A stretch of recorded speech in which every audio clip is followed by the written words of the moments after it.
Well, 2024, year two under head coach Jonathan Gannon, was supposed to represent progress, right? They were going to go into the offseason with some cap space. They had draft pick capital. So there was going to be a chance to turn things around a bit. And to a certain extent, the Cardinals did that, right? They were certainly a much better team than they were in 2023. I don't think there's any question there.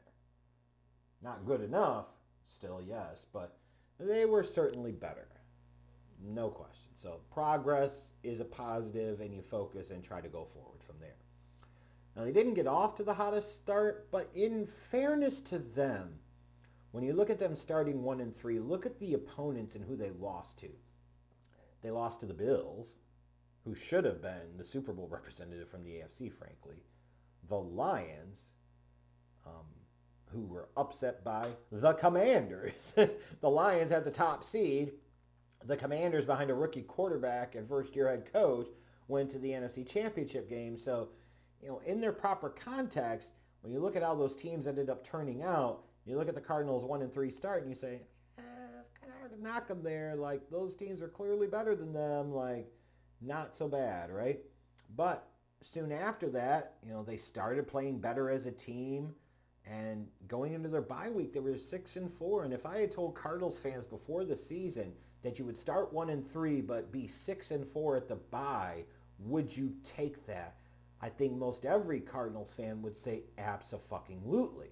And you should, right? Because it represents progress. It represents, the ability to turn things around and adjust and get kind of hot there. Because after starting 1-3, you go 5-1 in your next 6 games. Like, you're figuring some shit out. And for most any team, if you tell them 6-4, sure, you'd like to be better, but 6-4 puts you in the dance floor. It gives you a chance at the playoffs, and in some cases, it gives you a chance at the division, which for the Arizona Cardinals, it gave them a chance at both of that, right? And then December happened, and they went 1-4, and that just submarined them at that point. Just hard, when it gets to real winning time, right? In December and January, and you start playing arguably your worst football of the year, you just can't have that. Now, when you look at the Cardinals, you say, okay, they were 500 in the division. They were, right? Problem is all three of those wins came against either the Rams or the 49ers. They lost to the Seahawks both times they faced them, which made a huge difference, frankly, right? I mean, it does. And then when you think about the Cardinals, ironically enough, they beat the 49ers twice. They beat the Rams once. But when it gets down towards the end of the season, when they've got to have it, they're losing at Carolina and at the Rams. And even losing to the Rams, you say, okay, divisional opponent, shit can happen, but you can't lose to Carolina on the road. There's a rough stretch right there, back-to-back road games, and you faceplant. Like, your playoff hopes are over at that point. And frankly, you don't deserve to get to the playoffs when you do shit like that. So taking a look back at like what led him to this point, Kyler Murray I thought was okay, but not great. I mean, honestly, what's Kyler Murray like? If you put him up, and being honest here, if you ranked him amongst the like other NFL starting quarterbacks, where does he fall? Somewhere in like the 14 to 18 level ranking, probably. I just don't see where he's going to get a whole lot better, and it always feels like for the Cardinals it's going to be every once in a while Kyler Murray will do something nice, but you're always going to feel like you're lacking and you're wanting a lot more than you get. James Conner had over 1,500 combined yards, so a good season from him. Trey McBride has been a revelation. He is an absolute stud at the tight end position. Like, he is a fucking dude, man. That's a fucking dude right there. And he was the top receiver on this team this year, and by a good bit. Marvin Harrison Jr., their fourth overall pick, he had a pretty good rookie season. But, if you look, Brian Thomas's rookie season was much better. Malik Neighbors' rookie season was much better, especially when you look at their quarterback situations that they dealt with. So Marvin Harrison Jr., no reason to think he's a bust. However, you want to frankly see more out of him than what you got. Their other first-round pick, Darius Robinson, only played 6 games. They gave him a whopping 1 sack. So here's a guy, yeah, you drafted him later in round 1, but you want him to come in and show you something and be able to be on the field and be like, okay, you could be a building block for a defense. And just hard to really know what you got in him because he was injured, so he didn't play much. And when he did play much, he didn't contribute much, right? Hey, but sometimes that happens with rookies. Um, the defense was better overall, but they still kind of stunk. They're 21st in yards allowed, 15th in points allowed. So again, a little bit of progress, but needs to get better. Good thing is for this team, they go into this offseason with over $70 million in cap space. Now they've got a few notable free agents here. Kaiser White, I would assume they would re-sign him.